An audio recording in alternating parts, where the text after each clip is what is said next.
Hello viewers, this is Wagada Ronald taking you through today's tutorial on how force, mass and acceleration are related. So suppose the force acts on a body of mass m for a time t and changes the body's velocity from u to v. In that case, the change in momentum will be mv, which is the final momentum, minus mu, which is the initial momentum. So that will be the change in momentum, and the rate of change in momentum will be change in momentum over the time of impact. Now, from Newton's second law of motion, we know that force applied is directly proportional to the rate of change of momentum. So when you remove the constant of this proportionality sign, we shall put a constant of proportionality, which is k. But we know that change in velocity from first equation of motion in a straight line, change in velocity over time is equal to acceleration. Therefore, when you substitute f for this here, we shall come up with f equal to kma. Also, from the definition of a Newton, it says that a Newton is a force that gives a mass of 1 kilogram and acceleration of 1 meter per second squared. Therefore, that means that a Newton is 1 Newton. When you substitute here force as 1 Newton, k is what we were looking for, mass is 1 kilogram, and acceleration is 1 meter per second squared. When you substitute, you shall come up with k equal to 1. Therefore, to substitute k equal to 1 here, we shall come up with f equal to ma.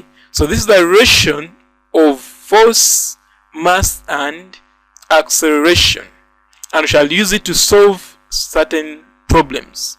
Problem 1. A force of 50 newtons acts on a mass of 5 kilograms resting on a smooth horizontal plane. What is the acceleration produced? So they are giving us the force, they are giving us the mass, and they want the acceleration. This will be the diagram. Weight is here, normal reaction is here, acceleration and force applied.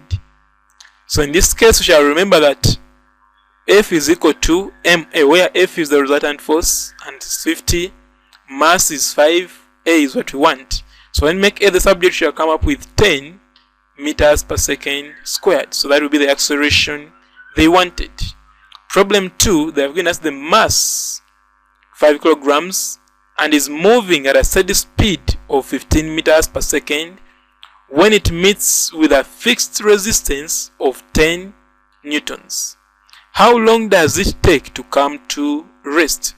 So they have given us the initial velocity, the mass of the body, the opposing force, and the final velocity will be 0, so it is given. In this case, there is no force pulling this body, so the forward force will be 0, but there is a force opposing the body, so the opposing force will be 10. The weight is 5g, 5 is the mass, g is the acceleration due to gravity, r is the normal reaction, a is the acceleration. So resolving parallel to the plane gives, we know that F is equal to ma. Now this F denotes the resultant force in the direction of motion. So the direction of motion is this direction, so it will be, resultant will be 0 minus 10. 0 minus 10 equal to ma. M is 5. So when you substitute and make A the subject, you shall come up with our A as negative 2 meters per second squared. The negative means retardation. Having got the retardation, we shall now use first equation of motion in a straight line.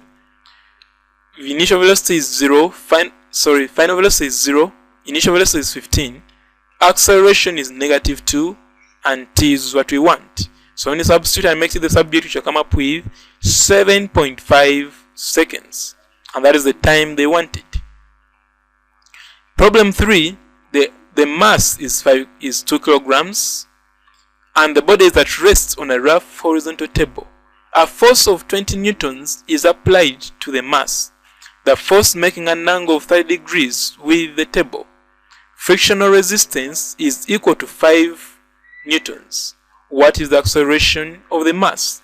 So initially it was at rest, but then they applied the force of 20 newtons, which is inclined at an angle of 30 degrees to the horizontal, and also there was a resistance of 5 newtons.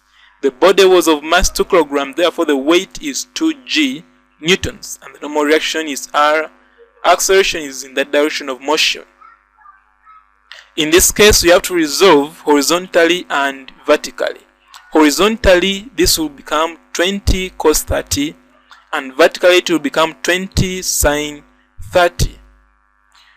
Therefore, when we resolve parallel to the plane, we shall get F equal to ma, where F is the resultant force.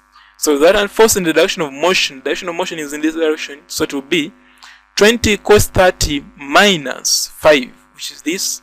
20 cos 30 minus 5 is equal to 2, which is the mass, times acceleration. So when we make A the subject, we shall come up with 6.16 meters per second squared. That brings us to the end of our lesson. Thank you for watching, and please subscribe to my channel, Rowa e-learning platform. I remain Walagada Ronald. Thank you.